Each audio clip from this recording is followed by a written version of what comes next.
Imagine this. You're at the peak of your game, winning Oscars, rolling in dough, fans throwing themselves at your feet. Sounds like a dream come true, right? Right. Well, that was Jim Carrey's life. And guess what? He called it a low vibration existence. Wow. Turns out all that glitters isn't gold. You ready to deep dive into why chasing external success might be setting you up for a major faceplant? I think this is something so many people struggle with, and they don't even realize it. You're touching on a phenomenon that researchers actually call the arrival fallacy. It's this sneaky little lie that our brains tell us that happiness is waiting for us at some imaginary finish line. When I get that promotion, we think, or when I finally snag that six-pack, or when I buy that dream house, or when I find that perfect partner, then life will be good. But it's a mirage. Oh, yeah. It's this constantly shifting goalpost. Like that game we played as kids where the person in front keeps moving their hand further away. Yeah. And you never actually get to slap it. I've totally fallen for this arrival fallacy trap myself. I used to think once I bought a house, I'd finally be set. But guess what? The mortgage stress was real. And the happiness, well, it faded faster than you can say property taxes. Oh, I know that feeling. Yeah. The thing is, we humans are adaptation machines. We get a new car. Awesome. For about a week. Right. Then it's just our car. Harvard actually did this study where they followed lottery winners. Okay. Turns out, after that initial high, their happiness levels went back to pretty much where they were before the win. So winning the lottery won't make me happy. Not in the long run, no. It's kind of depressing. It is. It really highlights, though, a crucial point. Lasting happiness doesn't come from achievements. It comes from within. So if we're constantly looking outside of ourselves for happiness, we're basically chasing our own tails. Exactly. And that's where things get really interesting. Each of us has this inner compass. Think of it like a built-in GPS guiding you towards what truly matters. It's about connecting with those core needs that, well, we all have. This need for autonomy, you know, feeling like we're actually in the driver's seat of our own lives, and competence, rocking at something we care about, and relatedness, having genuine connections with other awesome humans. Wait, are you telling me there's actual science behind following your bliss? Absolutely. It's rooted in something called self-determination theory. Turns out, when we ignore this inner compass, we end up feeling like a deflated balloon, even if we're achieving all the things society tells us we should. Oh, wow. I remember when I took this prestigious research position at a top university. On paper, it was a dream job, you know. But deep down, I knew it wasn't right. It took me hitting a wall, feeling utterly burnt out, to realize that I had been ignoring my inner compass's screaming siren. Oof, I can relate to that feeling of being totally misaligned. It's like forcing a square peg into a round hole. This doesn't work. It doesn't. But this whole inner compass thing, how do we actually tune into it? It's not like we have a literal compass needle pointing us toward happiness. Yeah. Right? Well, not literally, but you can think of it that way. Tuning into your inner compass requires getting quiet, not just externally, but quieting that inner critic that's constantly telling you you're not enough. Oh, I know that voice well. Right. It's about carving out time for stillness, whether it's through meditation or a walk in nature or simply sitting with a cup of tea and asking yourself, what truly matters to me? What brings me joy? It can be that simple. So it's like hitting the pause button on the chaos of life. Yeah. And actually listening to what our hearts are trying to tell us. Exactly. And here's the thing. A lot of us, well, we're terrified of what we might hear. What if it tells us to quit our job or end a relationship? Oh, no. Right. What if it says to move to a yurt in the middle of nowhere? But here's the truth. Ignoring that inner voice leads to far more regret than listening to it, even if it takes you on a totally unexpected path. Wow, that's kind of a radical thought. But it makes sense. It's like choosing the discomfort of growth over the comfort of stagnation. So we've talked about the arrival fallacy and the inner compass. But what about actually experiencing joy in the moment? Like, can science tell us how to be happy right now? Now, that's where it gets really interesting. Our brains are wired to release dopamine, that feel-good chemical, not just at the finish line, but also throughout the journey towards something meaningful. Oh, interesting. It's like getting these little hits of happiness along the way. Okay. Think about a time when you were so engrossed in something that you lost track of time. That's that dopamine-fueled flow state in action. Oh, yeah, totally. I get that feeling when I'm writing a really good script or I lose myself in a good book. Hours can fly by and I emerge feeling totally energized and, yeah, blissed out. That's it. I'll be honest, though, some days it feels more like pulling teeth than effortless flow. Well, that's because our brains are tricky. They love novelty. They love challenges. So instead of just grinding through the motions, ask yourself, how can I inject some fun into this? How can I turn this chore into a playful experiment? Maybe it's blasting music while you clean the house or turning your workout into a dance party. Just, shape things up a bit. So it's not just about finding activities we enjoy. It's about finding ways to make any activity more enjoyable. Exactly. Now, this might sound a bit controversial, but hear me out. A lot of self-help gurus will tell you to follow your passion, right? Yeah. But what if your passion is, I don't know, collecting porcelain kittens? The point isn't always about finding something grandiose. It's about finding the moments of joy in the everyday, the unexpected beauty in the mundane. You're making me rethink my whole life purpose search. It's like we've been sold this idea that we need to find our one true calling, when really it's about finding the joy in the many little callings that make up our lives. Yes. And here's the kicker.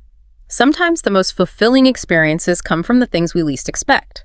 It might be volunteering at a soup kitchen, or learning a new language, or even just having a deep conversation with a stranger. The point is to stay open, curious, and willing to experiment. I love that. Open, curious, and willing to experiment. Yes. It's funny, isn't it? We chase these big ideas of happiness. Yeah. But the magic's often in those small, unexpected moments, like that burst of joy when you nail a tough yoga pose, or the warmth you feel when a stranger just, smiles at you on the street. It's like we're conditioned to think happiness is this big event. Yeah. When it's more like a mosaic made of all these tiny, shimmering pieces. Exactly. And this ties into something really fascinating. There's this research from the University of Hertfordshire. Okay. They discovered that people who embrace their imperfections. Wait. Yeah, you heard that right. Imperfections. Really? They actually report being happier and more resilient. Hold on. So you're telling me accepting our flaws can actually make us happier? It does. But that goes against, everything society throws at us. We're constantly told to fix ourselves, upgrade ourselves, be more, do more. It seems counterintuitive, right? Yeah. But think about it. When you're constantly striving to be perfect, you're setting yourself up for, disappointment. It's like chasing a shadow. Yeah. You can never actually catch it. And in that chase, you miss out on the beauty of who you already are, flaws and all. Right. This research actually showed that those who practiced self-acceptance were 30% more likely to say they felt happy on a daily basis. Wow, 30%. That's huge. It is. And they were also better at handling stress and bouncing back from setbacks. I think this whole self-acceptance thing is something we all struggle with at some point, right? We're bombarded with messages about how we should be thinner, richer, more successful.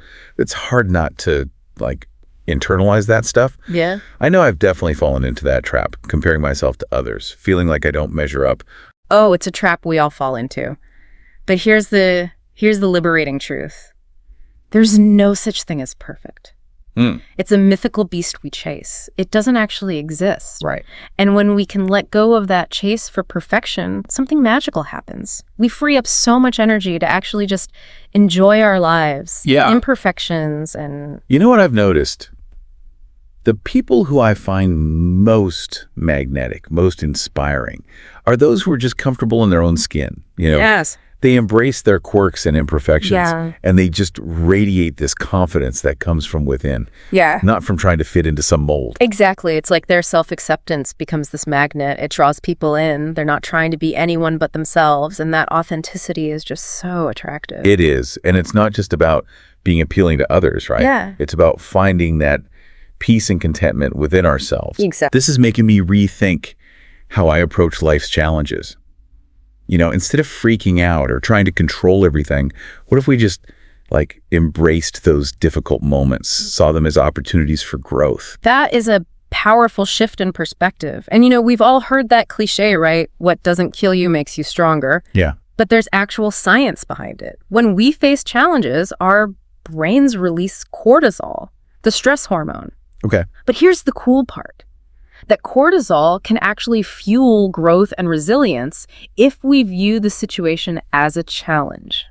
not as a threat. So it's not about pretending that everything is sunshine and roses. It's about reframing those tough situations. Exactly. It's about tapping into that inner reservoir of strength and resilience that we all have. I like that. We all have it. We do. We humans are incredibly adaptable creatures. We've survived ice ages, famines, wars. We have this incredible capacity to bounce back from adversity. That's reassuring, especially today. I know, right? When the world feels like a constant barrage of bad news and uncertainty. It does. It's easy to get caught up in that negativity, to feel like we're drowning in chaos. Yeah. But remember, you can't control the storm, but you can learn how to navigate it. I like that. And that's where practices like mindfulness and meditation come in. Right. They're not just about finding inner peace, they're about building that mental and emotional resilience so you can weather those storms with more grace. Okay, mindfulness and meditation. They seem to be the buzzwords these days. They are. But full disclosure, I've always been a bit skeptical. Really? Yeah. Is there actually any evidence that these things work? Or is it all just new age woo-woo? I hear you. There's been a lot of hype, but the research is catching up. Okay. Studies have shown that just 10 minutes of daily meditation can reduce anxiety Oh, wow. and improve focus significantly. It's like hitting the reset button on your nervous system, giving your brain a much-needed break from that constant barrage of information. So it's not about becoming a Zen master or chanting in a cave. No. It's about finding simple ways to add mindfulness to our everyday lives. Exactly. It can be as simple as paying attention to your breath for a few minutes, noticing the sensations in your body, or even just observing your thoughts without judgment. The key is to create that space for stillness amidst the chaos, to cultivate that inner observer who can witness our thoughts and emotions without getting swept away by them. So it's like creating a buffer zone Yes. between us and the roller coaster of our minds. Exactly. And the more we do it, the better we get at regulating our emotions and responding to challenges with more clarity and composure. You know, this whole conversation is making me realize how much power we actually have over our own experience. It's not about waiting for things to change externally. Yeah. It's about shifting our internal world, our thoughts, beliefs, perceptions. That's a profound insight. It actually brings us to a really fascinating concept, the mirror effect. Okay. Have you ever noticed how we're often drawn to people who have qualities that we admire in ourselves, even if we haven't fully acknowledged those qualities yet? Oh, totally. When I first started as a host, I was starstruck by this one interviewer. She could just pull out the most amazing stories from her guests. Wow. I was so impressed by her wit, her warmth, her ability to connect on such a deep level. And then it hit me. Those were qualities I had too, Wow. but I just hadn't fully embraced them yet. That's a perfect example of the mirror effect in action. It's like the universe is holding up this mirror, reflecting back to us the qualities we already possess, but we might not fully recognize them or own them. So it's not just about admiring those qualities in other people. It's about recognizing that those qualities are also within us. Exactly. And the next time you find yourself admiring someone, ask yourself, what is it about them that speaks to me? What qualities do they have that I also possess, even if they're dormant or, underdeveloped? That's a powerful question. It is. It's like we're given these clues about our potential. They're hidden in plain sight. Okay. It's not just about recognizing strengths, though. Right. It's about acknowledging the areas where we could grow. What qualities in others trigger maybe envy or insecurity in us? Those feelings can point to areas where we have work to do, aspects of ourselves that we're resisting or denying. So we can actually use those feelings of envy or insecurity as like signposts. Yes. Guiding us toward more self-awareness and growth. You got it. It's about turning those negative emotions into fuel for transformation. The mirror effect. That's mind-blowing. It's like we're all interconnected, We are. reflecting back to each other all this beauty and potential we hold. Exactly. We're all mirrors for each other, helping each other to see ourselves more clearly, to step more fully into our authentic selves. That's beautiful. What if we all approached life like this, with this curiosity, this open-mindedness, seeing everyone as a teacher, a reflection of our own potential? That's a beautiful vision. And it's within reach. Yeah. It starts with cultivating self-awareness, embracing those imperfections, choosing to see the world as this classroom, Yeah. filled with endless opportunities for growth and transformation. I love that. Yeah. So we've talked about the arrival fallacy, the inner compass, joy in the journey, embracing imperfection, finding calm amidst chaos, the mirror effect. What else can we learn from psychology and neuroscience that can help us live more fulfilling lives? Well, one of the most groundbreaking discoveries in recent years is this concept of neuroplasticity. Okay.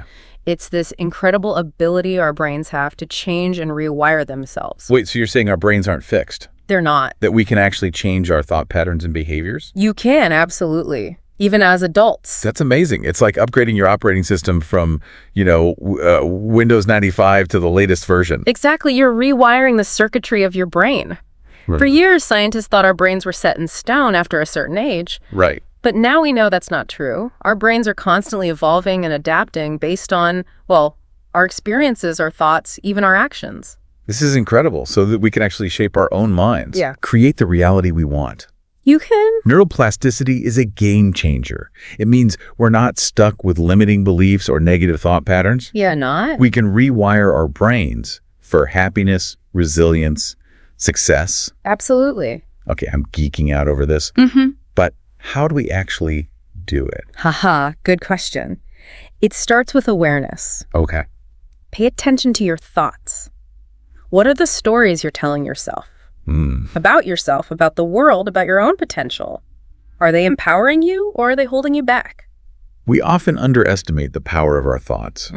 But if our brains are constantly being shaped by those thoughts, then it makes sense that we need to be more mindful We do. of what we're feeding ourselves. Yes. And once you become aware of those limiting beliefs or those negative thought patterns, then you can start to challenge them, replace them with more empowering ones. So it's like we become the editors of our own mental movies, Yeah. choosing to focus on the scenes that uplift us Yeah. rather than the ones that bring us down. Beautifully said. And the more we practice that, the more our brains rewire themselves to reflect those new beliefs, those new patterns. This is so empowering. Yeah. We can actually create our own reality by choosing our thoughts, the stories we tell ourselves. Exactly. And it's not just our internal experience that's affected by our thoughts. Right. There's research showing that our thoughts can impact the physical world around us too. Wait, hold on. Are you saying our thoughts can manifest things? Haha. Well, it's not quite that simple. Okay. But there's something to the idea that our thoughts and beliefs can shape our experiences, influence the events that happen in our lives. So like if I think about winning the lottery hard enough, it'll happen. Well, no, not quite like that. But for example, think about the placebo effect. It's well documented that people who believe they're getting a treatment, even if it's just a sugar pill, they often experience real improvements. I've heard of that. But isn't that just because they're tricking themselves? It's more than that. Their belief, their expectation of healing, it triggers actual physiological changes. Wow. Their brains release endorphins, which have pain-relieving effects. Their immune systems become more active. So their thoughts are actually changing their biology. Exactly. This isn't just limited to the placebo effect either. Studies show that people who practice gratitude regularly, they see improvements in their physical health, relationships, overall well-being. So focusing on the positive, having an attitude of gratitude, can actually change our brains and lives for the better. It can. It's not just about feeling good, it's about creating real changes. This is incredible. It's like we've been given this amazing power to create our own reality, but we've been told to ignore it. We have far more power than we realize. And the more we understand how our minds work, the more we can use that power to create a life that is truly aligned with our values, our passions, our aspirations. Okay, my mind is officially blown. This has been like a roller coaster ride of insights. But let's bring it back down to earth for a sec. What are some practical things we can do to start applying these principles in our daily lives? That's a great question. It's one thing to, understand these things intellectually, Yeah. but it's another to actually put them into practice. So let's get practical. Okay. First and foremost, pay attention to your self-talk. Cool. What are the stories you're telling yourself? Yeah. Are they empowering or are they limiting? I think we underestimate the power of that inner dialogue. But if our thoughts are shaping our reality, then yeah, we need to be more mindful of those messages we're feeding ourselves. Absolutely. And the next time you catch yourself spiraling into negativity, challenge those thoughts. Is it really true? Is it helping you? What's a more empowering way to look at the situation? So become more aware and consciously choose to focus on the positive. Exactly. And here's another one. Cultivate an attitude of gratitude. Take just a few minutes each day to appreciate the good things you have, no matter how small. I love that gratitude is so simple, yet so powerful. It's like we shift from focusing on what's missing to what we already have. Exactly. From scarcity to abundance. Okay, so we've got self-awareness and gratitude. What else? Connect with your inner compass. Okay.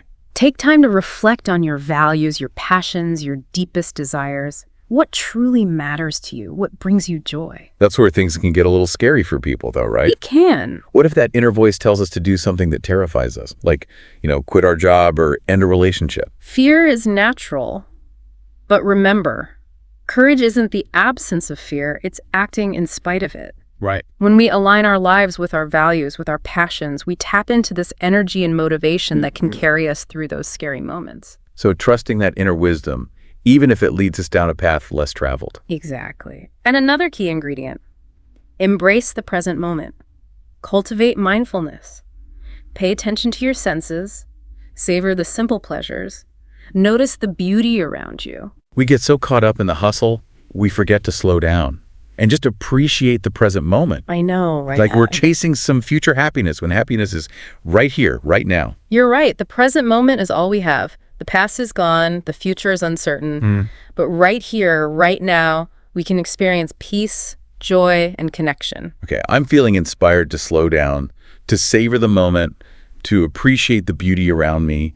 What else can we do? Connect with others in meaningful ways. Nurture your relationships with loved ones. Reach out to old friends. Join a community. Or even strike up a conversation with a stranger. I think we underestimate the power of connection. We're social creatures. We need interaction. We need to belong.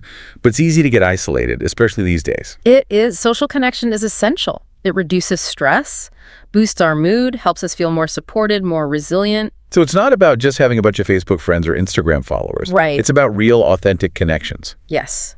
With people who make us feel seen, heard, understood. And those connections, they don't have to be just romantic or family. I don't. We can find them with friends, colleagues, mentors, even strangers. So be open to connection, even in the most unexpected places. Absolutely. Every interaction is an opportunity. It's about approaching others with kindness, curiosity, and a willingness to be present, engaged.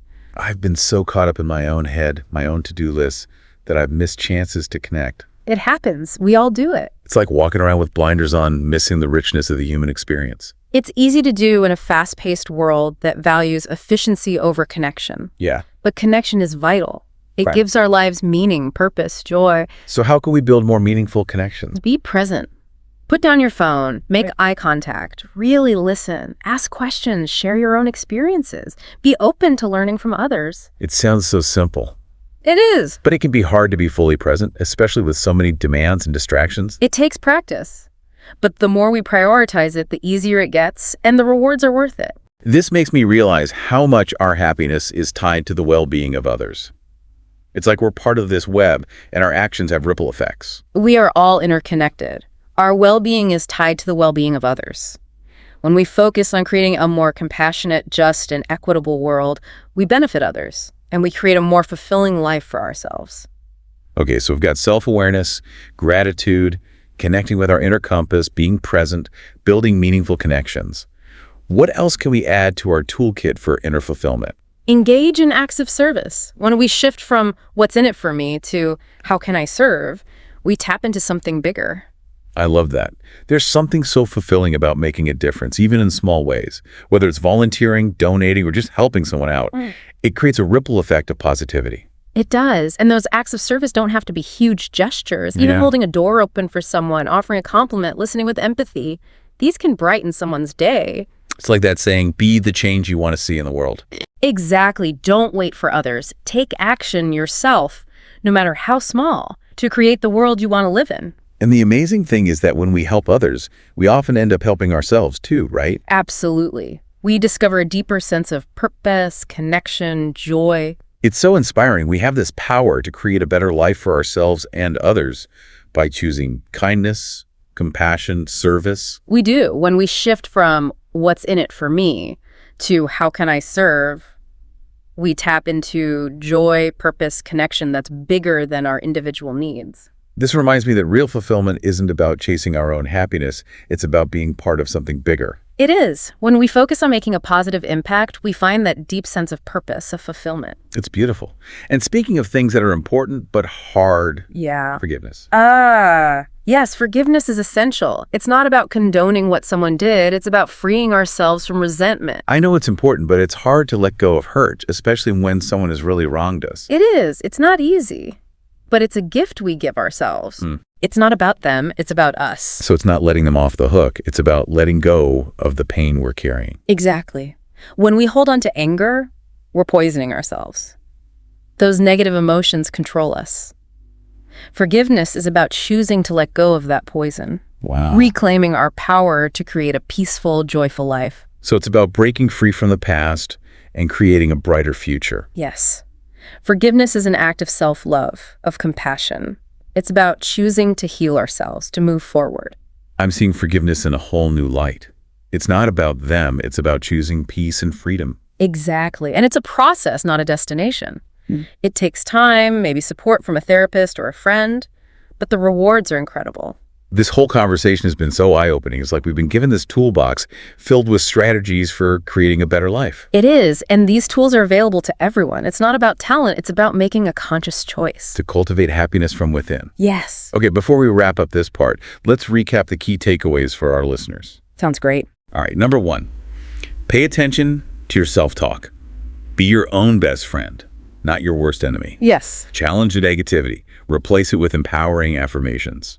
Number 2, cultivate an attitude of gratitude. Take a few minutes each day to appreciate the good stuff, big and small. Gratitude is a game changer.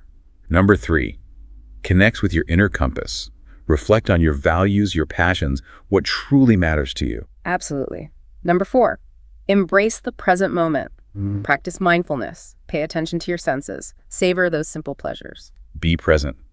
Number 5, build meaningful connections with loved ones, old friends, new people. Join a group. Strike up a conversation. Human connection is key. Number 6, engage in acts of service. Volunteer, donate, offer a helping hand, make a difference. Giving back is a great way to boost our own happiness. And finally, number 7, practice forgiveness. Let go of the past hurts. Choose peace. Forgiveness is an act of self-love and compassion. That's a lot to think about. It's like we have all the ingredients for a happier life, but actually putting it all together. Can be overwhelming, right? Yeah. Where do we even begin? Well, remember, small steps. Small steps lead to big changes. One practice that's often overlooked is self-reflection. Think of it like a mental declutter, a chance to hit pause and, really check in with yourself. Like a mental retreat without having to go anywhere. Exactly. And it doesn't have to take hours, even 5 or 10 minutes a day can make a difference. Find a quiet space, relax, and just tune into your inner world. Ask yourself those deep questions. What are my core values? What am I passionate about? What brings me joy? What do I want to create? Those are some deep questions. They are. It's like holding up a mirror to your soul, Yeah. Getting to really know yourself on a deeper level. So it's not just about thinking about these things. It's about feeling them. Exactly. Right. Create space for stillness, for introspection. Trust that the wisdom you seek is already there inside you. I've had those moments where I felt so lost, unsure of my direction. It's like I was searching everywhere for answers, but they were within me all along. It happens to a lot of us. We're taught that happiness comes from outside, from achieving things, possessions. Right. But true fulfillment, it comes from within. It's about aligning with our values and passions. Exactly. This whole conversation has made me realize how powerful our minds are. Right. We have this capacity for growth, transformation, healing, but we often get in our own way. With limiting beliefs, negative thoughts. It's true. Which brings us back to neuroplasticity, that amazing ability of our brains to change. I'm telling you, I'm fascinated by this. Well, it's incredible. It's like hitting that mental reset button. But let's be real, changing our brains is not easy. It takes effort, consistency, a willingness to challenge those old patterns. So how do we actually do it? Start with awareness. Pay attention to your thoughts, your self-talk. Are you being kind to yourself? Are your thoughts empowering, or are they holding you back? It goes back to what we were saying about the power of our thoughts. Yes. If they shape our reality, we need to be mindful. We do. Once you're aware of those negative patterns, you can start to challenge them, replace them with something better. Like we're editing our own mental movies. Exactly. Focusing on the good parts, the uplifting scenes, and the more we do that, the more our brains rewire to reflect those new beliefs, those new patterns. So we're literally changing our brains. You are. And the more you practice, the easier it becomes to access happiness, resilience, inner peace. But what about when things get tough? Right. Because life isn't always easy. It is not. That's where resilience comes in. It's not about being positive all the time. It's about being able to bounce back. To adapt. Yes. Resilient people don't avoid challenges. They face them head on. They know challenges are opportunities for growth. It's like the lotus flower, right? Growing in muddy water, but it rises above, blossoms into something beautiful. Beautiful analogy. Our struggles don't define us. It's how we respond to them that shapes who we become. That's powerful. Yeah. So it's not about waiting for things to change outside of us. It's about changing our internal landscape. Exactly. We can't always control what happens, but we can control how we react. And that choice shapes our experience of happiness, fulfillment, peace. So happiness isn't a destination. It's something we cultivate moment by moment. Yes, it's something we create. And the more we align our thoughts and actions with our values, with our passions, the more we tap into that joy that's already within us. This has been such an incredible journey. So many insights, so many tools. I'm glad you feel that way. Yeah. Remember, this is just the beginning. The path to fulfillment is a lifelong adventure. There's always more to learn, more to explore. Always. And the power to create a more meaningful life is within you. Trust yourself. Embrace the journey. Never stop exploring. Thank you so much for sharing your wisdom with us today. I know our listeners will be inspired. It was my pleasure. And remember, the power is within you. To our listeners, thank you for joining us on this deep dive into inner fulfillment. We hope you've learned some valuable things to help you create a more joyful, meaningful life. Until next time, keep diving deep and keep shining bright.